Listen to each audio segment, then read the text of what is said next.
The ink on the divorce papers was still wet, gleaming under the harsh fluorescent lights of the conference room. Silence hung heavy in the air, broken only by the sharp, mocking click of a lighter as Philip lit a cigar, blowing smoke toward the woman he had sworn to love forever. He thought he had won. He thought he was discarding a penniless, burdensome wife who had dragged down his social standing. He didn't notice the sleek black sedan idling outside, nor the silver-haired man sitting quietly in the back corner of the room, obscured by shadows. Philip thought this was the end of his nightmare. He had no idea he had just signed his own death warrant. Rain lashed against the floor-to-ceiling windows of the Anderson & Associates high-rise in downtown Chicago, blurring the city lights into streaks of gray and gold. Inside the executive boardroom, the atmosphere was suffocating. Vivian Hall sat alone on one side of the massive mahogany table. She wore a simple, faded beige coat that had seen better days, her hands folded neatly in her lap. Her knuckles were white, not from fear, but from the sheer effort of maintaining her composure. Across from her sat Philip Anderson, the man she had spent the last 3 years building a life with, and next to him, practically hanging off his shoulder, was Jessica Lowery. Jessica was everything Vivian wasn't: loud, expensive, and dripping in diamonds that Vivian knew had been purchased with money from the joint account she was no longer allowed to access. "Just sign it, Vivian," Philip said, his voice laced with an exhaustion that felt performative. He slid the thick stack of legal documents across the polished wood. "Don't make this harder than it needs to be. You get the apartment in the suburbs and the Honda. It's more than you deserve, frankly." Vivian didn't reach for the pen immediately. She looked at Philip, really looked at him. He was handsome in a sharp, predatory way, with his tailored navy suit and the Rolex she had saved for 2 years to buy him for his 30th birthday. He looked nothing like the man who had proposed to her in a small diner 3 years ago, promising that they would build an empire together. "The apartment is in my name, Philip," Vivian said softly. Her voice was steady, despite the trembling in her chest. "And the car was a gift from my uncle. You aren't giving me anything that isn't already mine." Beatrice Anderson, Philip's mother, scoffed from the leather armchair in the corner. She was a woman who wore her disdain like a second skin, draped in pearls and malice. "Listen to her," Beatrice sneered, adjusting her silk scarf. "Always counting pennies. You should be grateful my son is letting you walk away with your dignity, girl. Most men would have tossed you out on the street for being so barren." The insult landed with the precision of a sniper shot. Vivian flinched. The fertility struggles had been the final crack in their marriage, a private pain that Beatrice now weaponized in front of strangers. "Mother, please," Philip said, though he didn't sound displeased. He tapped the paper. "Vivian, look, I have a merger closing in 2 days. I need this finalized. Jessica and I are expecting, and I want to start this new chapter with a clean slate." Vivian's gaze shifted to Jessica. The younger woman smirked, placing a protective hand over a stomach that showed no sign of pregnancy yet. It was the ultimate twist of the knife. Vivian had endured 3 years of fertility treatments, needles and heartbreak, only for Philip to impregnate his secretary within 3 months of an affair. "You're expecting," Vivian repeated, the words tasting like ash. "It's a boy," Jessica chimed in, her voice high and sickly sweet. "Philip finally gets his heir. We're going to name him Philip Jr." "Congratulations," Vivian said, her tone devoid of emotion. She finally reached for the pen. The cheap plastic felt cold against her skin. "Wait," a lawyer interjected from Philip's side. He was a weaselly man named Mr. Henderson, known for aggressive tactics. "Before she signs, we need the NDA signed as well. We can't have her running to the tabloids about the Anderson family business or the timing of Mr. Anderson's new relationship. I have no interest in your business, Philip, Vivian said, uncapping the pen. Or your reputation. Smart girl, Beatrice muttered. She knows no one would believe a nobody like her, anyway. The room felt small, the air recycling the scent of Philip's expensive cologne and the underlying stench of betrayal. But amidst the tension, there was a presence everyone had ignored. In the far back of the boardroom, seated in a chair usually reserved for junior paralegals, sat an older man. He was dressed in a dark, nondescript suit, holding a newspaper that covered most of his face. He had entered with Vivian's distinct lack of entourage, and Philip's team had assumed he was her budget lawyer, or perhaps a witness she had dragged in off the street. He hadn't said a word since arriving. "Who is the geriatric?" Philip asked, gesturing vaguely with his chin toward the back of the room while keeping his eyes on Vivian. "He's been breathing loudly for 20 minutes. Vivian didn't look back. "A witness. You said I needed one." "Fine," Philip grunted. "Just get it done." Vivian looked down at the paper. The words "Decree of Absolute Divorce" stared back at her. It was ending.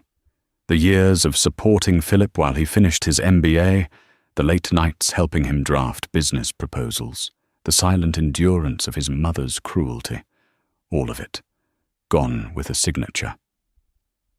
She didn't feel sadness anymore. She felt a strange, cold clarity. She pressed the pen to the paper.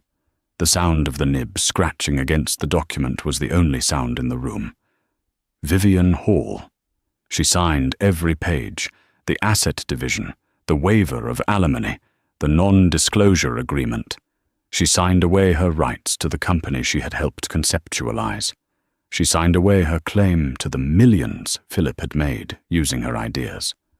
"Done," Vivian whispered, capping the pen.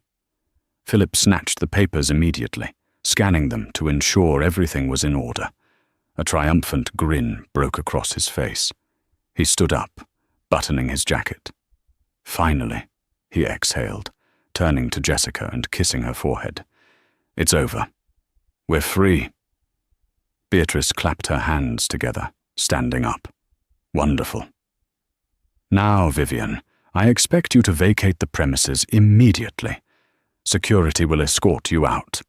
We have a celebration dinner booked at Le Monde, and I don't want your sour face ruining the mood in the lobby." Vivian stood up slowly.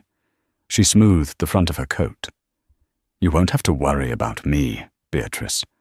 I'm leaving town tonight." "Good riddance," Jessica laughed. "Go back to whatever trailer park Philip pulled you out of." Actually, a deep, gravelly voice resonated from the back of the room. "She will be heading to the airstrip. The jet is waiting." The room froze. Philip turned slowly, his brow furrowed in confusion. The older man in the back corner folded his newspaper neatly and placed it on the side table. He stood up. He was tall, imposing, with broad shoulders that defied his age. His silver hair was swept back, and his eyes, steely grey and piercing, locked onto Philip with a ferocity that made the younger man step back instinctively. "Who the hell are you?" Philip demanded, his bravado slipping slightly. "Security. Why is this man speaking?" "I asked him to speak," Vivian said. Her voice had changed. The meek, soft-spoken tone she had used for years was gone, replaced by a cool, aristocratic cadence. She lifted her chin, looking down at Philip despite him being taller. The old man walked forward. He didn't walk like a hired witness or a cheap lawyer. He walked with the heavy, purposeful stride of a man who owned the ground beneath his feet. As he stepped into the light, the glint of a Patek Philippe watch, one worth more than the entire Anderson building, caught the overhead light. "You should really learn to check the background of the people you marry, Philip," the man said smoothly. "And the people you insult?" Beatrice squinted, her face paling rapidly. She recognized him. She had seen his face on the cover of Forbes, in the business section of the Wall Street Journal, on the news regarding global infrastructure deals. "Oh my God," Beatrice whispered, her hand flying to her mouth. That's Alexander Rothermere." The name dropped like a bomb. Alexander Rothermere, the CEO of Rothermere Global, the billionaire tycoon whose shipping and logistics empire practically ran the North American supply chain. He was a man known for two things: his ruthlessness in business and his fierce protection of his privacy. Philip laughed nervously. "Don't be ridiculous, Mother. Alexander Rothermere? Here? In a divorce settlement for a nobody?" He turned to the man with a sneer. "Look, Pop, I don't know who you think you are." "I am Vivian's father," Alexander interrupted. His voice was quiet, but it carried enough power to rattle the windows. Silence. Absolute, deafening silence. Jessica dropped her purse. Philip looked from the man to Vivian, his brain struggling to process the information. That's impossible," Philip stammered. She's Vivian Hall. She's a waitress. She worked at the diner. Her parents are dead. She told me they died in a car crash." "I told you I didn't have parents who were part of my life," Vivian corrected him, her eyes cold.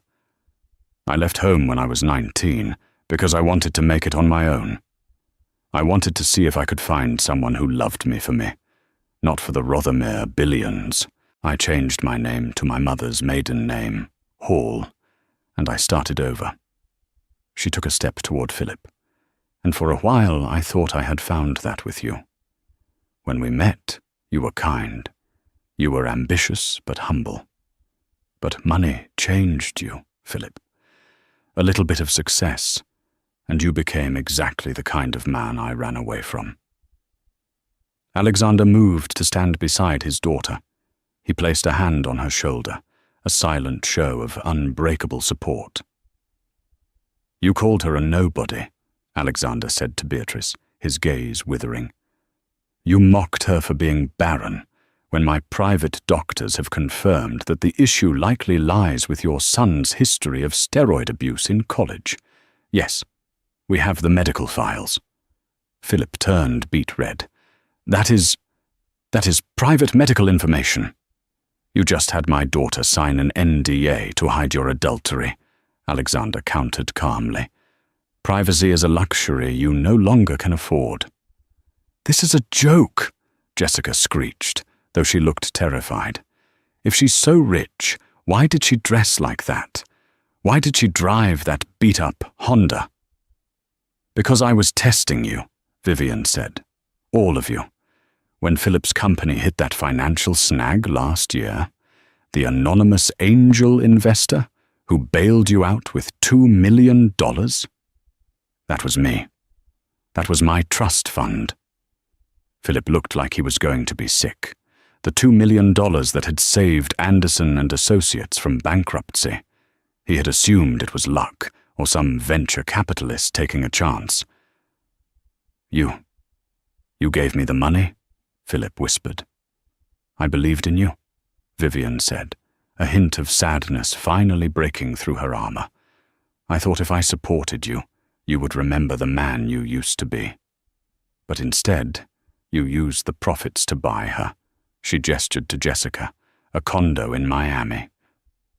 Beatrice, realizing the magnitude of the mistake, suddenly lunged forward, grabbing Vivian's hand. Her demeanor flipped instantly from cruel to fawning. "Vivian, darling, oh, this is all a terrible misunderstanding," Beatrice cried, her eyes wide and manic. "We were just stress. The merger, stress. You know how Philip gets. But we're family. You're a Rothermere. My goodness, why didn't you say so? We can fix this. Tear up those papers." Beatrice reached for the divorce decree on the table, but Alexander's hand slammed down onto the stack first. "The papers are signed, madam," Alexander growled. "You wanted her gone. You wanted her to vacate the premises. We are simply obliging." "But the baby," Jessica cried out, desperate to stay relevant in the conversation. "Philip and I are having a baby, a son." Vivian looked at Jessica with pity. "Are you?" "Because I saw the text messages on Philip's phone, Jessica. I know about the consultation you had with the fertility clinic regarding donor options 3 weeks ago. Philip might be fool enough to believe he cured his infertility miraculously. But I'm not." Philip whipped his head toward Jessica. "What is she talking about?" "She's lying!" Jessica screamed, her face flushing crimson. "She's just jealous." "It doesn't matter," Alexander said, checking his watch. "This meeting is over. But Philip, before we leave, I should mention one thing regarding your merger closing in 2 days." Philip stiffened. "What about it?" "The merger is with Dalloway Logistics, correct?" Alexander asked. "Yes, it's going to put us on the map." "I own Dalloway Logistics," Alexander said simply. The color drained from Philip's face entirely. No, that's... Dalloway is a subsidiary of the Rothermere Group," Alexander finished. "And as of 10 minutes ago, while you were busy insulting my daughter, I sent a text to the CEO. The deal is dead. Dalloway is pulling out." "You can't do that," Philip shouted, panic rising in his voice. "We have contracts. You have a letter of intent," Alexander corrected. "Non-binding. And honestly, Philip, did you really think I would let a man who treated my daughter like garbage profit from my empire?" "Vivian, please," Philip begged, rounding the table to get to her. He ignored Jessica, ignored his mother. "Vivian, you can't let him do this. This company is my life. We built it together. You said it yourself." Vivian looked at the man she had loved. She saw the desperation, the greed, the utter lack of genuine remorse. He wasn't sorry he hurt her. He was sorry he was losing. "I built it with you, Philip," Vivian said softly. "And now I'm taking my share back." She turned to her father. "I'm ready to go, Dad." "Wait!" Beatrice screamed as they turned toward the door. "Vivian, you can't leave us like this. We're destitute without that merger. The loans. We leveraged the house." Vivian paused at the heavy oak doors. She looked back over her shoulder, her silhouette framed by the stormy Chicago skyline. "I guess you'll have to learn to live within your means, Beatrice. I hear the trailer parks are quite affordable this time of year." With that, Vivian walked out, her billionaire father at her side, leaving the Andersons in the ruins of their own making. But the story wasn't over. As the heavy doors clicked shut, Philip Anderson wasn't just thinking about bankruptcy. A darkness was brewing in his eyes, a desperation that would drive him to do something unthinkable. He wouldn't let Vivian walk away with the last laugh. Not if he could help it. 72 hours after the meeting in the boardroom, Philip Anderson's life had disintegrated with terrifying speed. The Anderson crash, as the financial blogs were calling it, was absolute. When Alexander Rothermere pulled the Dalloway merger, it triggered a domino effect. The banks, sensing blood in the water and realizing the angel investor, Vivian, had pulled her support, called in their loans immediately. Anderson and Associates wasn't just broke, it was buried under a mountain of debt that Philip would never climb out of. Philip sat in a dimly lit bar on the outskirts of the city, nursing a cheap whiskey. His tailored suit was wrinkled, his tie missing. He stared at his phone, scrolling through the headlines. Rothermere heiress reveals secret struggle. The billionaire's daughter who married a pauper. Anderson CEO accused of fraud and adultery in explosive divorce. Every article painted Vivian as a saint, the humble billionaire's daughter who tried to live a normal life, and him as the gold-digging villain who blew it. "You look like hell," a voice sneered from the doorway. Philip didn't look up as Jessica Lowry slid into the booth opposite him. She wasn't wearing the diamonds anymore. She was dressed in jeans and a heavy jacket, carrying a large suitcase. "Where are you going?" Philip asked, his voice slurring slightly. "We need to figure this out, Jess. I have a plan. I can sue them. Emotional distress. Fraud. Something." Jessica laughed, a cold, sharp sound. "Sue Alexander Rothermere? With what money, Philip? You can't even pay for that drink." "We're having a son," Philip hissed, leaning across the sticky table. "We have to fight for him. For Philip Jr." Jessica rolled her eyes, digging into her purse. She pulled out a crumpled piece of paper and tossed it onto the table. It was a paternity test result, but not for Philip. "There is no Philip Jr.," she said flatly. "The baby belongs to Gary. You know, the personal trainer you fired last month. Turns out your ex-father-in-law was right. You're shooting blanks, Philip, always have been." The room seemed to tilt. The steroids, the college wrestling days where he'd pumped his body full of chemicals to make weight. Vivian hadn't been the problem. He was the broken one. You lied to me," Philip whispered, his hands shaking. "I left my wife for you." "You left your wife because you thought she was poor, and I was your ticket to feeling like a big man," Jessica corrected him, standing up. "And now that you're a broke joke, I'm done. Gary is waiting in the car. Don't call me." She walked out, the suitcase wheels rumbling against the floorboards like the sound of thunder. Philip sat there for a long time, the humiliation burning in his gut like acid. He had lost his company, his reputation, his wife, and now his mistress. He had nothing. And it was all Vivian's fault. If she had just told him who she was from the beginning, he wouldn't have looked elsewhere. If she had just given him the money openly, instead of playing these sick games of humility, he would have been a king. She had tricked him. She had made a fool of him. A dark thought began to form in the haze of alcohol and rage. He pulled out his phone and dialed a number he hadn't used in years. It belonged to a man named Donovan, a fixer Philip had known in his wilder college days, a man who didn't care about laws, only cash. "Donovan," Philip said when the line connected. "I have a job. It's risky, but the payout is huge." "I don't do credit, Anderson," the gravelly voice replied. "I don't have cash yet," Philip said, his eyes narrowing as he stared at a picture of Vivian on the TV screen above the bar. She was smiling, looking radiant in a white dress, leaving a charity luncheon. "But I have leverage. I know secrets about the Rothermere family that they'll pay millions to keep quiet. I just need to get close enough to her to make the offer." "She'll have security detail now," Donovan warned. "I know her schedule," Philip lied, though he knew he could figure it out. Beatrice still had Vivian's old calendar synced on her iPad. Vivian likely hadn't changed her cloud passwords yet. "I know where she's going to be this Friday. The Winter Solstice Gala."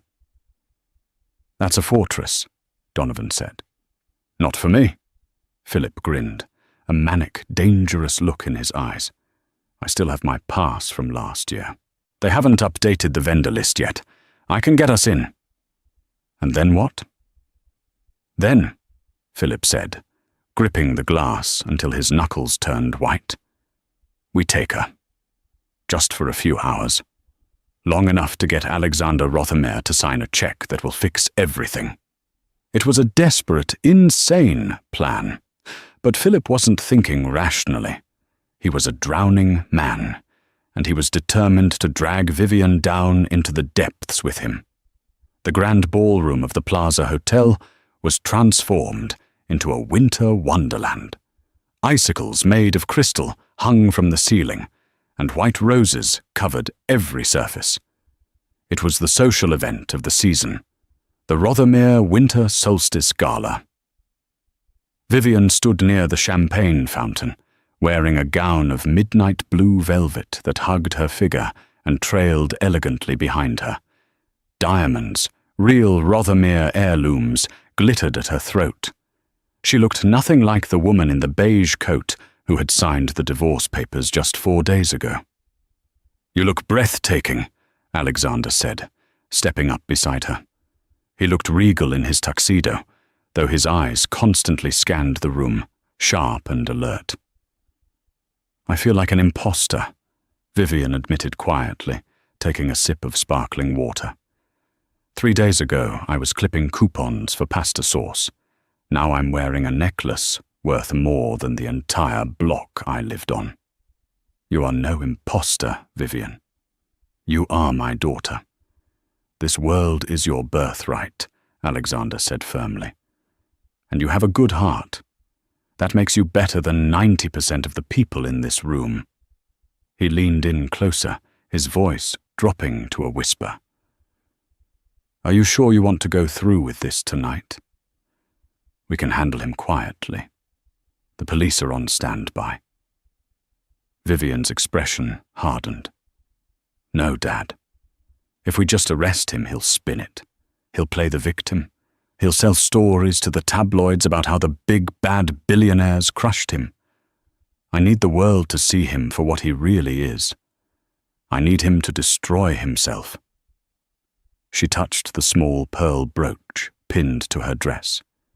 It contained a high-fidelity microphone and a microcamera, streaming directly to the security team in the control room upstairs. He's here, a voice crackled in Alexander's earpiece. South Service entrance. He's wearing a catering uniform. He has one associate with him. Let them in, Alexander commanded softly into his lapel mic. Give them a path to the VIP balcony. Vivian took a deep breath. I'm going up. She navigated through the crowd, accepting compliments and handshakes, slowly making her way toward the secluded VIP balcony that overlooked the ballroom. It was semi-private, draped in heavy velvet curtains, the perfect place for a trap. She stepped out onto the balcony. The cold winter air hit her face, refreshing after the stuffy ballroom. She walked to the railing, looking down at the sea of people below. Enjoying the view, Mrs. Anderson? The voice made her skin crawl. She turned slowly. Philip stood there, dressed in a waiter's white jacket that was too tight across the shoulders. He looked manic, his eyes bloodshot, sweat beading on his forehead. Behind him stood a large, hulking man, Donovan, blocking the exit. It's Miss Rothermere, Vivian said calmly. You're trespassing, Philip. Trespassing? Philip laughed, stepping closer. He pulled a small, jagged knife from his waistband. It wasn't a professional weapon. It was a steak knife he must have swiped from the kitchen. I'm here to collect my severance package, Vivian. You think you can just cut me out? After everything I did for you? Everything you did for me? Vivian repeated, ensuring her brooch was facing him. You mean cheating on me with your secretary? Spending my savings on gambling debts? Calling me useless because I couldn't give you a child? I made you, Philip hissed, waving the knife. You were a nobody waitress. I gave you a status. I gave you a home. You gave me a cage, Vivian said, stepping back toward the railing. And now you're threatening me with a knife at a charity gala.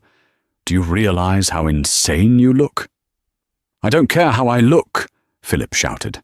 I want $5 million in cash tonight.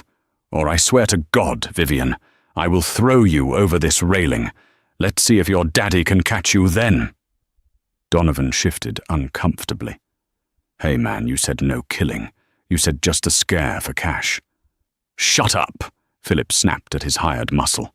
He lunged at Vivian, grabbing her wrist. His grip was bruising. Call him. Call your father. Tell him to bring the money. Vivian didn't flinch. She looked down at his hand on her wrist, then up into his eyes. You really should have read the NDA, Philip. she said. What? The non-disclosure agreement.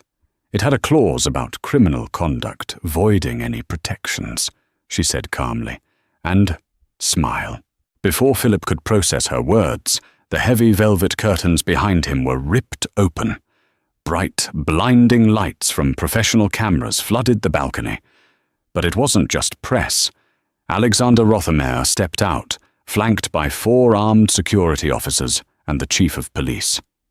"Let her go, Philip," Alexander said, his voice thundering over the sudden hush of the music below. Philip froze, the knife still in his hand, his grip on Vivian tight.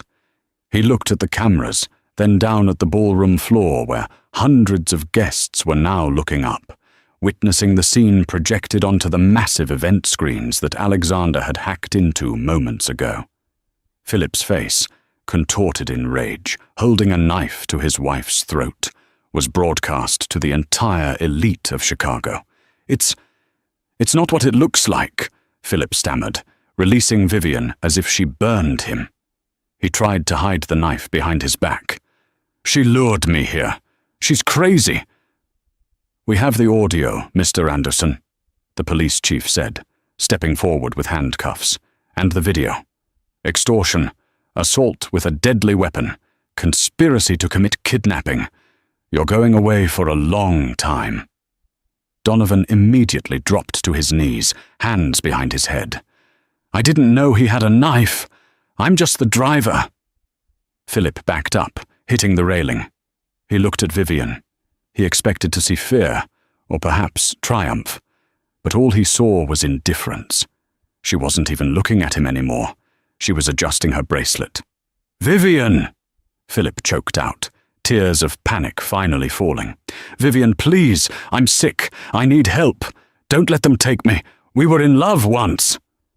Vivian turned to him one last time. "The man I loved died a long time ago, Philip," she said, her voice amplified by the silence of the room. "You're just a stranger with a knife." Officers swarmed him.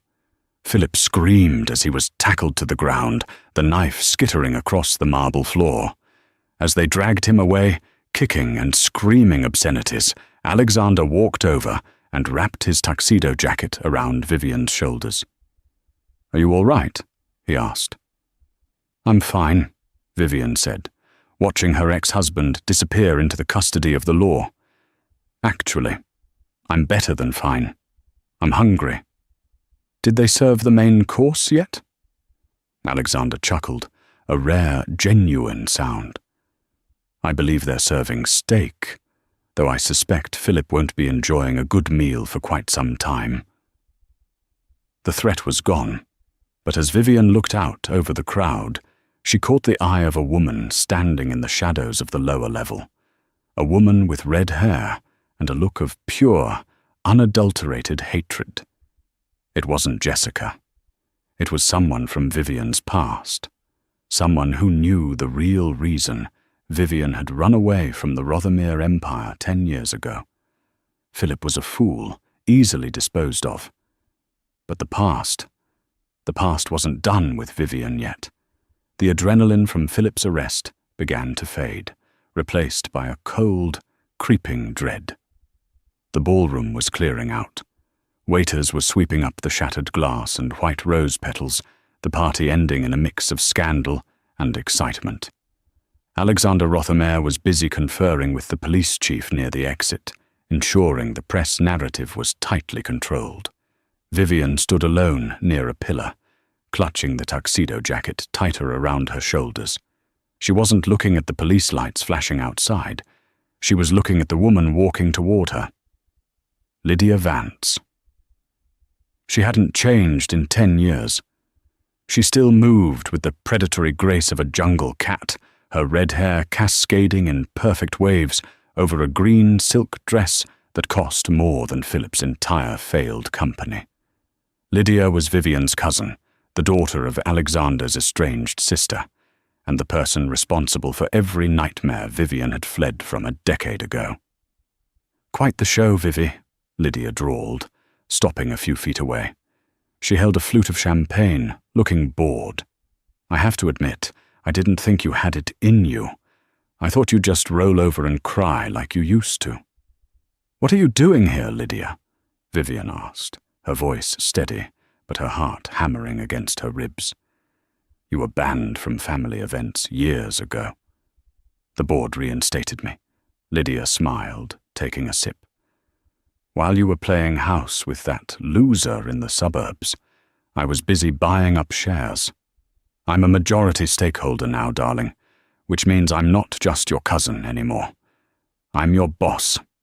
Vivian felt a chill that had nothing to do with the winter air. 10 years ago, Lydia had framed Vivian for leaking confidential trade secrets to a competitor. It had been a masterful lie, backed by forged digital footprints. Alexander, under immense pressure and blinded by the evidence, had hesitated to believe his daughter. That hesitation broke Vivian's heart and sent her running into the anonymous arms of the city, changing her name to Hall.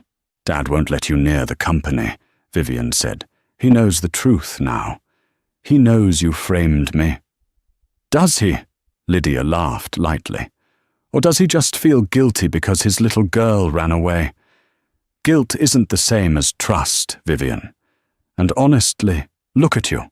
You married a con man. You let him steal from you. You let him embarrass the family. Do you really think the shareholders are going to trust you with the Rothermere legacy? You have a track record of bad judgment." Vivian stepped closer, her eyes narrowing. "I survived Philip. I can survive you." "Philip was an amateur," Lydia sneered, her mask of civility slipping. "He wanted money. I want the throne. And I know something, Vivian. I know why Alexander brought you back so urgently.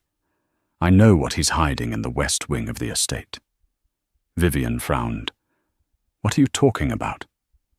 "Go home, Vivi," Lydia whispered, leaning in, her perfume cloying and sweet. "Ask Daddy why his hands tremble when he signs documents. Ask him why Dr. Arris visits 3 times a week at midnight. You think you came back to save him?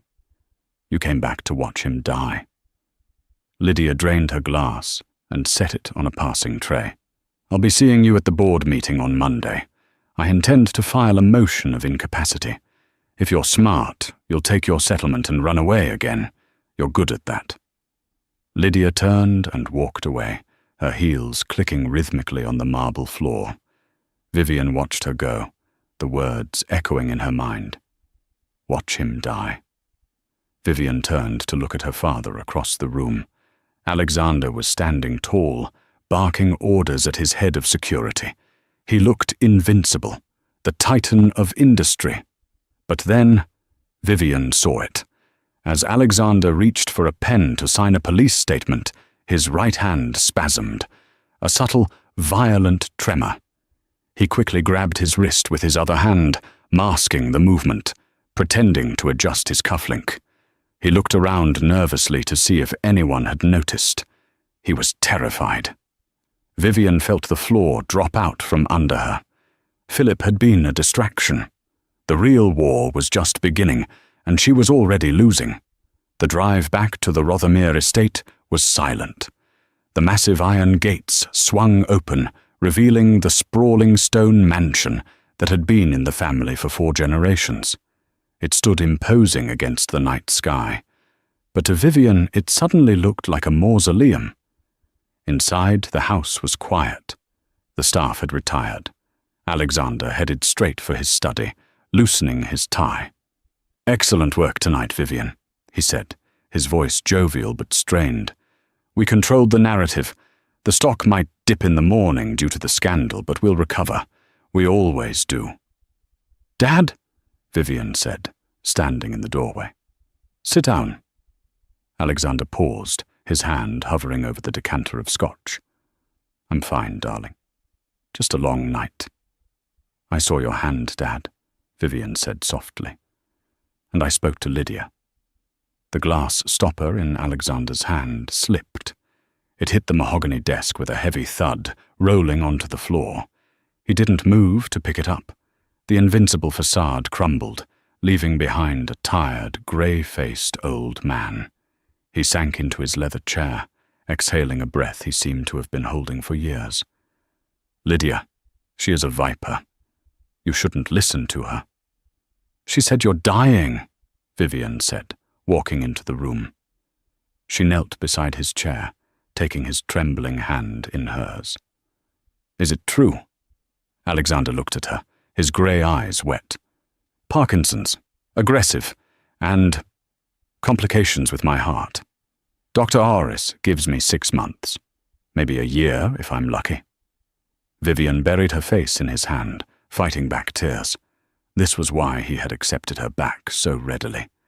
This was why he had been so desperate to get rid of Philip. He needed to know she was safe. He needed to know the legacy was secure before he was gone. "Why didn't you tell me?" she whispered. "Because I didn't want you to come back, out of pity," Alexander said fiercely. "I wanted you to come back because you were ready, because you are a Rothermere, and I needed to see if you were strong enough to fight them. Because once I am gone, the wolves will come. Lydia is just the first." "She's filing for incapacity on Monday," Vivian said, wiping her eyes and standing up. Her sadness was hardening into resolve. "She wants to take control of the company before you pass. She wants to cut me out." "She has the votes," Alexander admitted, staring at the empty fireplace. "She's been poisoning the board against me for months. They think I'm losing my mind. If she proves I'm sick, they'll force me out and install her as interim CEO. She'll dismantle everything, Vivian. She'll sell off the logistics division, fire the loyal staff, and gut the pension funds. She only cares about the short-term payout." "Then we fight her," Vivian said. "We can't," Alexander shook his head. "If we go to war, my medical records become public. The stock will tank. The company will be vulnerable to a hostile takeover from outside competitors. Lydia knows this. She's counting on me, stepping down quietly to save the company's value." Suddenly, the intercom on the desk buzzed. "Sir," the night security guard's voice crackled. "Ms. Lydia Vance is at the gate. She says she has an appointment." "At 2 a.m? Alexander scowled. "Let her in," Vivian said suddenly. Alexander looked at his daughter. "Vivian, no." "Let her in," Vivian repeated to the guard. She turned to her father. "Trust me." 10 minutes later, Lydia sauntered into the study. She had changed into a sharp black power suit, looking like she was ready for a funeral. Alexander's. "Cozy," Lydia said, looking around the room. "I assume you've had the talk?" "Good. Saves me time." She tossed a thick folder onto the desk. "This is a settlement agreement," Lydia stated, leaning against the doorframe. "It grants Alexander a generous retirement package and allows him to keep the estate until his inevitable end. In exchange, he steps down immediately as CEO and appoints me as his successor. Vivian gets a lump sum of $10 million and signs away her voting rights forever." "And if we refuse?" Alexander asked, his voice low. "Then tomorrow morning, I leak the medical report I paid Dr. Oris's nurse $50,000 for," Lydia shrugged. "And I also release the story about Vivian's little adventure with the con-man husband in much more graphic detail. I'll paint Alexander as a senile old man protecting his unstable, incompetent daughter. The board will remove you by force within 48 hours. It was a perfect checkmate." Lydia held all the cards. Alexander reached for the pen, his hand shaking violently. He looked defeated. He couldn't let his daughter be dragged through the mud again, and he couldn't risk the company collapsing. "Don't sign it," Vivian said. Her voice was ice cold. Lydia rolled her eyes.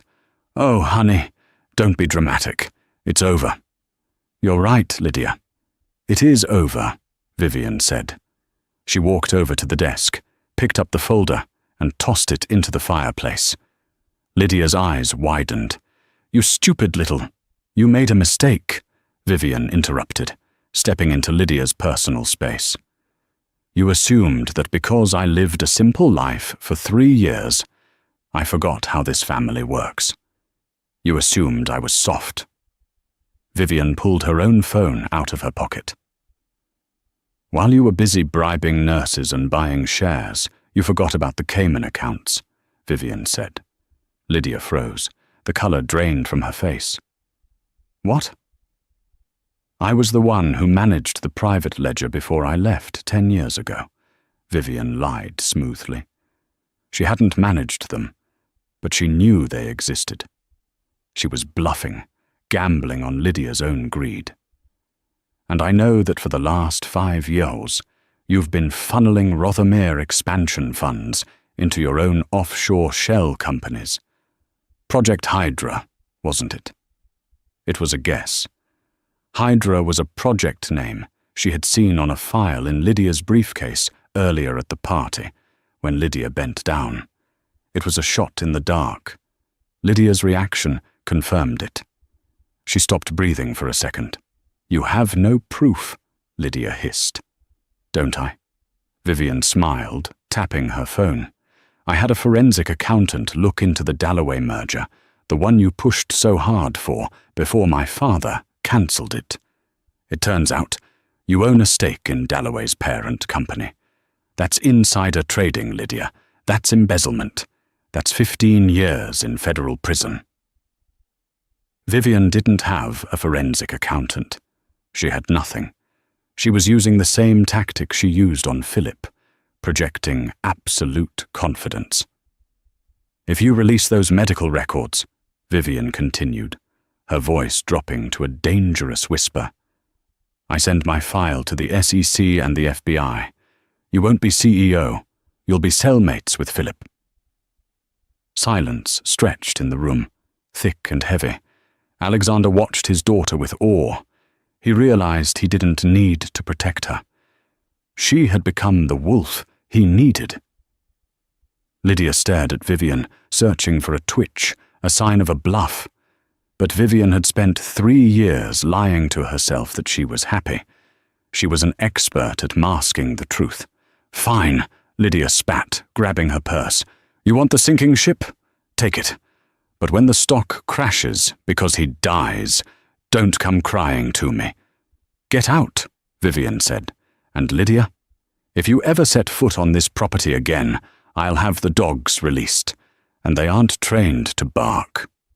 Lydia stormed out, slamming the door so hard the paintings on the walls rattled. Alexander let out a long, shaky breath. "Project Hydra. Did you really have proof?" Vivian's knees finally gave out, and she sat down on the edge of the desk. "No. I saw the name on a file folder she was carrying. I guessed the rest." Alexander threw his head back and laughed, a loud, booming laugh that sounded almost healthy. That was magnificent. You are definitely my daughter." Vivian smiled, but it was sad. "We bought some time, Dad. But the board is still restless, and you are still sick. We need a permanent solution. We need to secure the legacy in a way Lydia can't touch." "What do you propose?" Alexander asked, looking at her as an equal for the first time. "We need a new partner," Vivian said, her mind racing. "Someone powerful enough to scare off the vultures. Someone who hates Lydia and the board as much as we do." She walked to the window, looking out at the dark grounds. "I need to get married again," Vivian said. Alexander choked on his drink. "What? You just divorced a monster today." "Not a real marriage," Vivian clarified, turning back.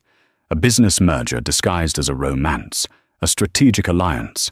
I need a husband who brings enough capital and influence to silence the board, and in exchange, we give him the one thing Rothermere Global has that he needs."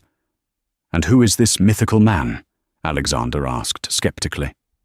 Vivian's eyes flashed. She remembered a man she had met during her poor years. a man who worked at the auto shop where she took her Honda, a man who seemed like a mechanic but read Nietzsche on his brakes and wore a watch that didn't match his wages, a man she had later seen on the cover of a magazine, hidden under a different name. "I know exactly who," Vivian said. "The exiled Prince of Wall Street. Damien Cross." "Cross?" Alexander paled. "He's dangerous, Vivian. He destroyed his own family's empire just to prove a point. He's a ruthless shark." "Exactly," Vivian said, picking up the phone. "We don't need a knight, Dad. We need a monster to fight the other monsters." The auto repair shop in the gritty industrial district of Chicago smelled of oil, rust, and rain. It was the last place anyone would look for a man worth $10 billion, which was exactly why Damien Cross was there. Damien was under the hood of a '67 Mustang, his hands grease-stained, wearing a mechanic's jumpsuit that hid the lean, powerful build of a man who spent his nights boxing in underground gyms. He was scrubbing a spark plug when he sensed a presence. He didn't turn around.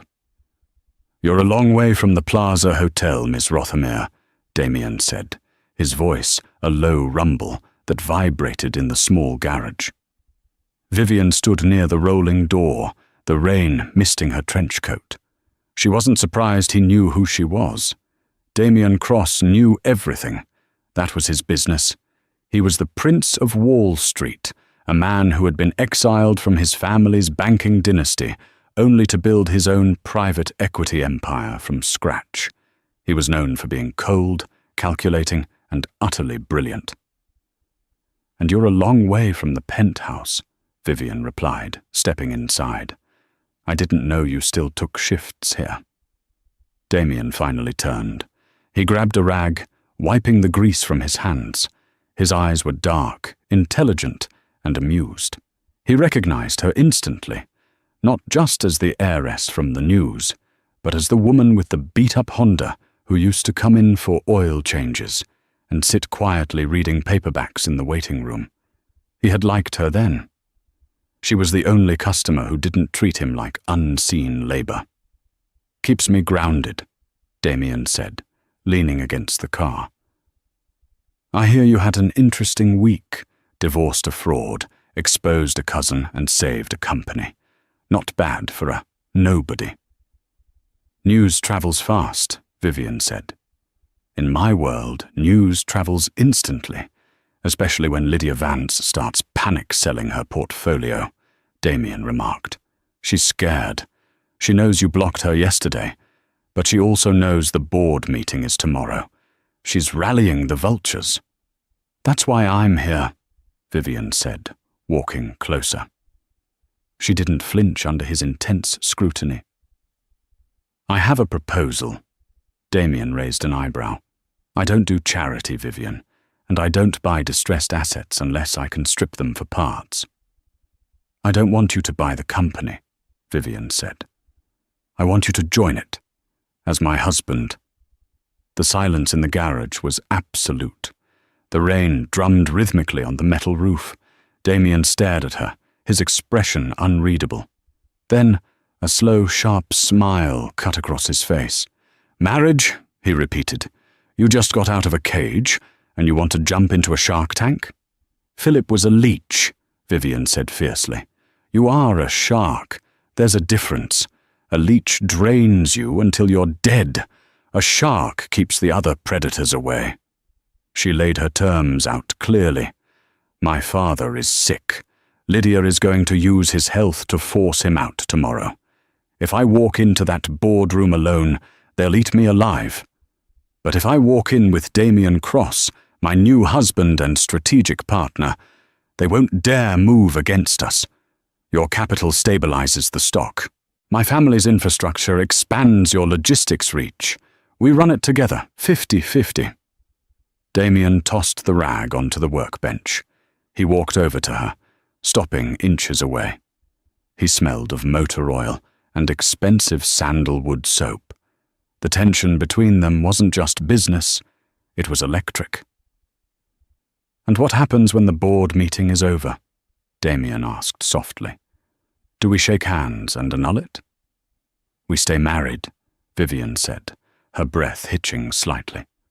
"For 1 year, to prove stability. After that, we renegotiate." Damien studied her face. He saw the fire in her eyes, the steel in her spine. She wasn't the quiet girl in the waiting room anymore. She was a queen looking for a king. "One condition," Damien said. "Name it." "No fake marriage," Damien said, his voice dropping an octave. "If we do this, we do it for real. I don't play pretend, Vivian. If I put my name next to yours, you are mine, and I am yours. In the boardroom and out of it. No separate bedrooms, no secrets." Vivian's heart raced. It was terrifying.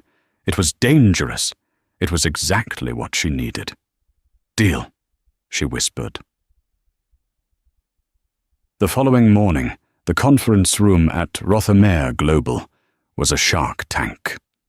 The 20 board members sat around the long glass table, murmuring in hushed tones. Lydia sat at the head of the table, Alexander's seat, looking triumphant. Alexander sat to her right, looking pale and frail, though he held his head high. "We've waited long enough," Lydia announced, checking her watch. "Alexander is clearly unfit to lead. The medical reports are damning. And Vivian, she's a no-show. Probably crying over her ex-husband. I move for an immediate vote of no confidence."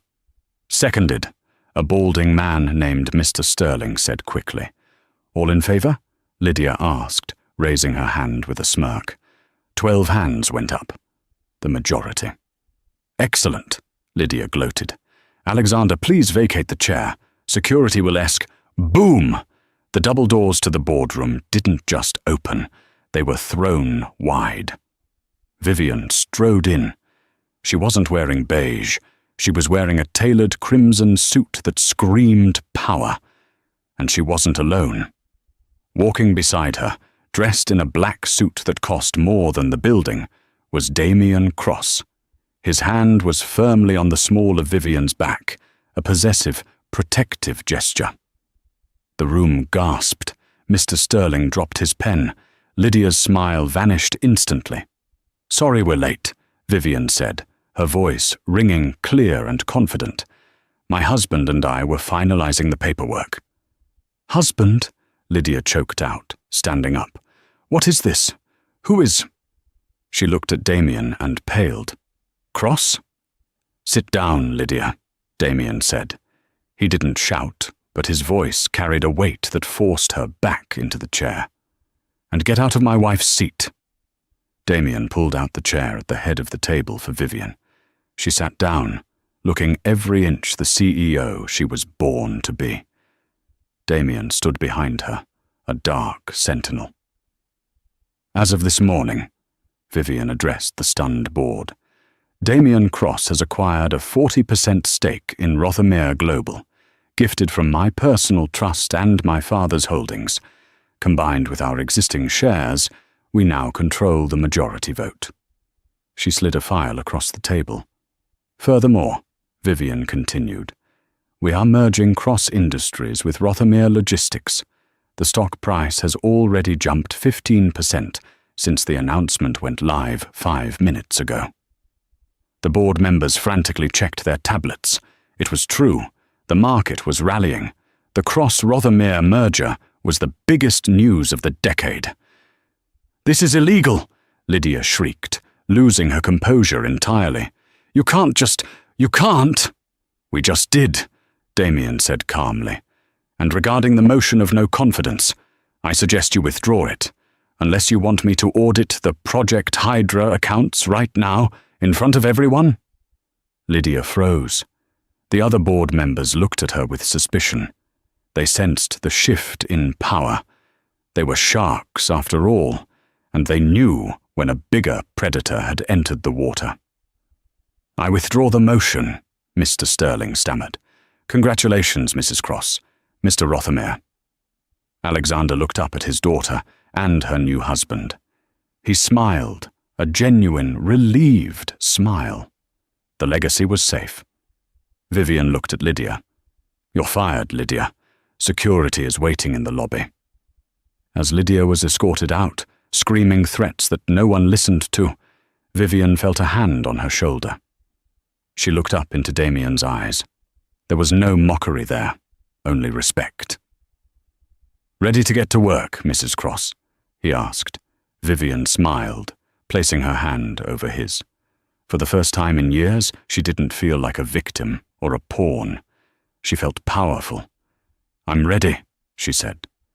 Outside, the sun broke through the clouds, shining on the skyscraper that now bore two names. Philip was in a jail cell. Lydia was in ruin. And Vivian? She was just getting started. And that is how Vivian Rothermere went from a silenced wife in a beige coat to the Queen of Wall Street. She learned the hard way that silence doesn't buy safety. It only buys time for your enemies. By reclaiming her voice, her identity, and her power, she didn't just survive her divorce, she leveraged it into an empire. Philip thought he was breaking a fragile glass doll, but he failed to realize that some things, when broken, forge into something sharper and unbreakable like a diamond. What do you think of Vivian's choice? Was marrying Damien Cross a brilliant business move or a dangerous gamble for her heart? And do you think Philip got what he deserved, or was his punishment too harsh? Let me know your thoughts in the comments below. If you enjoyed this story of betrayal, revenge, and billion-dollar twists, please like this video, share it with a friend who loves drama, and subscribe to our channel. Hit that notification bell so you never miss a story.